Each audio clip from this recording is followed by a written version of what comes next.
Olá, seja bem-vindo à nossa escola bíblica. Nós estamos falando sobre culto no Antigo Testamento e no Novo Testamento. Estamos agora basicamente terminando a série de mensagens. Vamos falar sobre o templo, né? Será dois momentos essa semana, o templo específico, semana que vem, a igreja. Bom, para falar um pouco do templo, tem um versículo que certamente você conhece, que está em 1 Coríntios capítulo 6, versículo 19. Você já ouviu falar, talvez você não conheça a referência. Está aqui para você a referência. Vocês não sabem que o seu corpo é o templo do Espírito Santo que habita em vocês e lhe foi dado por Deus? Vocês não pertencem a si mesmos, pois foram comprados por alto preço. Portanto, honrem a Deus com o seu corpo.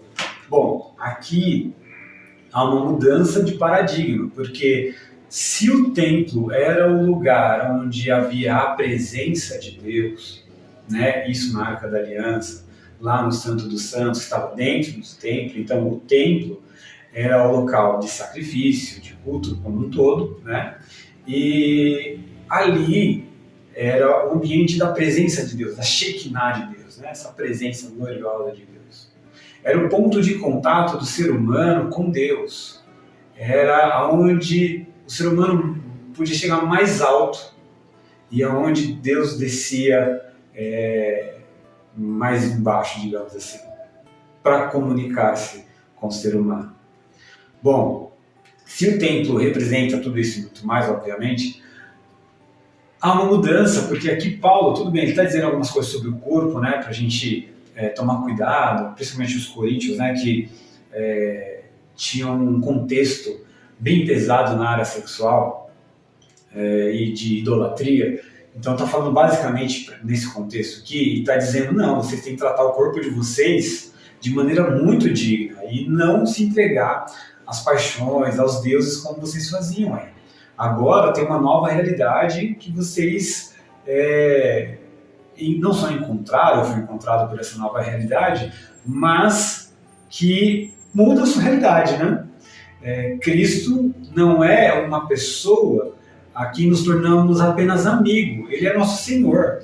E enquanto Senhor, aquele que se diz discípulo de Jesus, obedece aos mandamentos.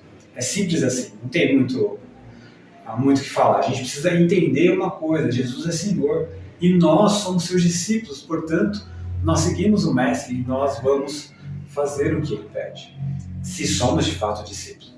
Então, tratar o corpo de maneira ruim, né, ou da mesma forma que tratavam antigamente, Paulo está mostrando que, calma, vocês são o templo do Espírito Santo. E essa palavra templo é pesada, porque a palavra templo carregava todos os rituais de purificação, todos os rituais de perdão, que não deixa de ser, de certa forma, um ritual de purificação, né, mas as especificidades. Havia essa ideia de contato com o Eterno, onde Deus descia com a sua Shekinah, com a sua presença gloriosa. E agora, Paulo está dizendo que nós, enquanto cristãos, somos o templo do Espírito Santo. E aqui, meus irmãos, há uma confusão muito grande no meio dos cristãos, porque há muita gente ensinando que eu sou igreja, você é igreja. Isso não é verdade, ou não é 100% verdade. Por quê? Porque eu sozinho não sou igreja, certo? Eu sou templo, morada do Espírito Santo, mas eu não sou igreja. A igreja é a reunião dos santos. Bom, a gente vai ver 2 textos aqui hoje ainda sobre isso e na semana que vem, se Deus permitir, nós veremos 4 textos, certo? Então, o primeiro texto que eu quero ver com vocês está em Mateus 16, de 15 a 18, que diz o seguinte: e vocês, perguntou ele, né? Jesus perguntando aos discípulos, quem dizem que eu sou?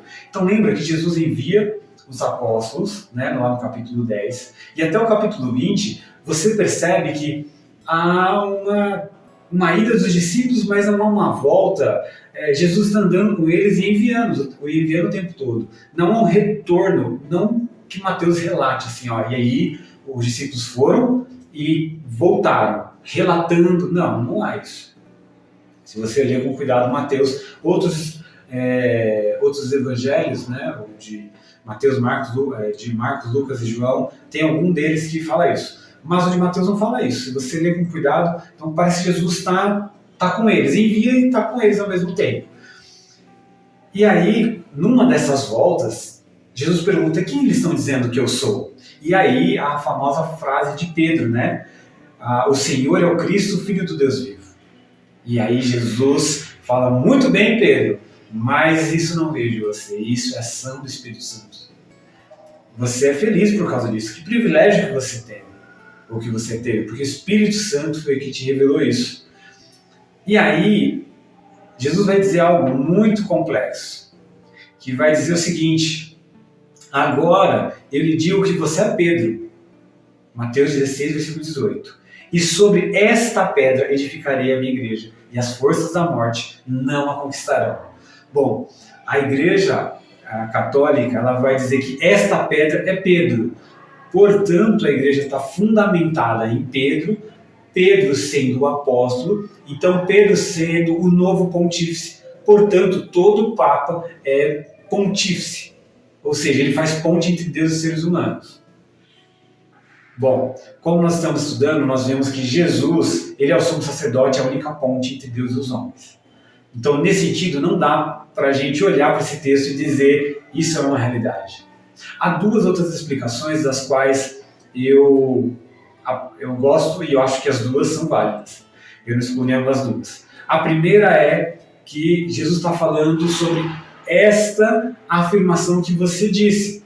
Você é Pedro, e sobre esta afirmação que você disse, isso é uma pedra que você soltou, alguns vão dizer, que é Jesus é o Cristo, o Filho do Deus vivo. Então, nesse sentido, a igreja está fundamentada na expressão ou na certeza de que Jesus é o Cristo, o Filho do Deus vivo. Ok? E uma outra interpretação é que Jesus olha para Pedro e diz: você é Pedro, e sobre esta pedra, daí ele bate no peito e fala: sobre essa pedra, essa é Jesus, edificaria a minha igreja.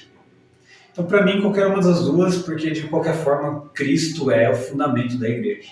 E isso é importante porque depois a gente vai entender que há dois tipos de igreja, né? Tem o que a gente chama de igreja visível e igreja invisível. Assim é muito mais fácil para a gente entender. A igreja visível é essa formada por seres humanos.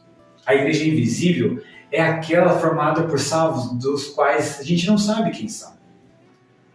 Né? Não dá para afirmar, aquele dali ou aquela dali são salvos e fazem parte da igreja invisível. Nós não podemos afirmar isso, porque nós, por melhor que sejam os frutos da pessoa que a gente esteja olhando, nós ainda temos em nós o pecado, podemos olhar com olhos errados e achar que a pessoa é santa, né? Não se salva, vamos dizer assim, melhor. Essa é a melhor palavra. Uma pessoa salva e de repente ela não é salva. Ela está longe, afastada do Cristo. Então, mas essa igreja salva é a igreja imaculada. Então não dá para ser fundamentada a partir de qualquer ser humano, a não ser o próprio Cristo. Certo? Então, por isso, eu e toda a igreja protestante, né, qualquer igreja evangélica está pautada numa dessas duas interpretações, ou as duas juntas, mas não que Pedro, tá bom? Só uma explicação para que você entenda. Agora, igreja, né? Então, se Jesus disse que ele estaria fazendo uma igreja, edificando uma igreja, essa igreja está onde? No templo? Não, porque eu sou o templo, lembra? Eu sou o templo, você é o templo. E igreja? Por exemplo, 1 Coríntios capítulo 1, versículo 2, e você pegar todas as cartas de Paulo, praticamente, ele vai dizer saudações à igreja que se reúne na casa, ou a igreja, igual aqui, ó, 1 Coríntios 1, 2, a igreja de Deus em Corinto. Quer dizer que essa igreja está em Corinto, e essa igreja se reúne numa casa, possivelmente Priscila e Áquila. Bom, então quem é a igreja? A igreja sou eu? Então eu não sou igreja, eu sou templo. Olha só como a gente responde aqui em 1 Coríntios 1, 2. Aqueles, já é plural. Igreja é plural, igreja não é singular. A igreja é o ajuntamento do templo, entendeu? é o ajuntamento daqueles que Jesus santificou. Olha aí, aqueles que Ele santificou por meio de Cristo Jesus. Vocês foram chamados por Deus para ser seu povo santo junto com todos, que em toda parte invoca o nome do Senhor Jesus Cristo, Senhor deles e nós. Bom, quem é a igreja são pessoas santificadas por meio de Jesus, chamadas por Deus para ser um povo. Então a igreja é povo, união, ajuntamento, pessoas e não pessoa. São pessoas, né? Ajuntamento no sentido de mais de um, povo santo. Isso é legal, porque você imaginou que você é um santo de Deus? Pois é, porque Jesus nos santificou. Então santo não tem a ver com milagre. Santo tem a ver com o milagre que Cristo operou em transformando nós de pecadores em remidos através do teu sangue. Amém? É isso. Isso é essa igreja. Igreja é um juntamento de pecadores que Jesus santificou por meio do seu sangue e nós invocamos o nome do Senhor. É isso. Igreja é um juntamento de pessoas que Jesus santificou. Então eu não sou igreja, você sozinho, sentado no seu sofá, e eu sinto muito de dizer, mas você não é igreja. Te contar errado. E eu quero dizer que você só é igreja na reunião, na união dos santos, se você preferir assim. E eu acho até mais interessante, porque quando a gente fala que nós somos santos, nós estamos rogando para nós duas coisas. Primeiro, a ideia de que, há algo diferente em mim porque eu sou santo. Significa que eu sou santarrão? Não, significa que Jesus me separou. Jesus te separou. A ideia de santo é separado. Ele te chamou, ele separou você do reino de trevas e transportou você para o reino do seu Filho amado, para o reino de Jesus. Então, primeira coisa que me acontece é que eu tenho mais responsabilidade agora. Eu sou alguém que o Senhor, vamos usar uma palavra bem brasileira, assim, que não é muito boa, mas eu acho interessante. Como se Deus, assim, vou pegá-lo e vou apostar nele, vou apostar em você. Então, vou separar ele do mundo de trevas e trazer para o reino de luz. Certo? Então nós somos pessoas que Deus chamou e que justificou-nos através do teu Filho Jesus Cristo.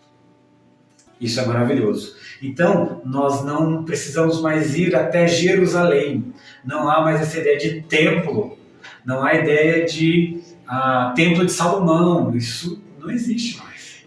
Pastor, mas você é pastor de uma igreja. Ok. Todos nós, ou todos nós não, né? Mas muitos de nós estamos em quatro paredes. Nisso é ruim? Não. Isso é bíblico? Não tem a ver. Essas quatro paredes, e aqui obviamente é só uma alusão de prédio, de edifício, de casa, só é um ambiente que nos propicia a reunião. Mas esse ambiente não o torna sagrado, entendeu? Porque no dia que a gente sair daqui e as pessoas montarem um bar, por exemplo, acabou. Isso aqui só é sagrado quando nós nos reunimos em nome de Jesus, porque daí os sagrados estão aqui, porque nós somos templo do Espírito Santo, morada dele. Nós carregamos o Espírito Santo para todo lugar. Então, onde a gente vai, as pessoas têm que se sentir em paz, porque o Espírito Santo nos habita e nós estamos andando cheio do Espírito Santo, ordenando a bênção onde a gente vai, porque onde a gente vai, nós somos agente de transformação, porque em nós habita o maior agente de transformação possível, que é o Espírito Santo de Deus. E assim como Ele nos resgatou e nos transformou, Ele quer fazer isso em outras vidas, através das nossas vidas. Deus poderia muito bem ter chamado anjos, mas Deus decidiu nos escolher. Semana que vem a gente fala um pouco mais sobre a igreja e como é fundamental a gente estudar sobre a igreja, irmãos, ainda mais nesse tempo onde tudo é relativo. Então que Deus te abençoe e boas reflexões.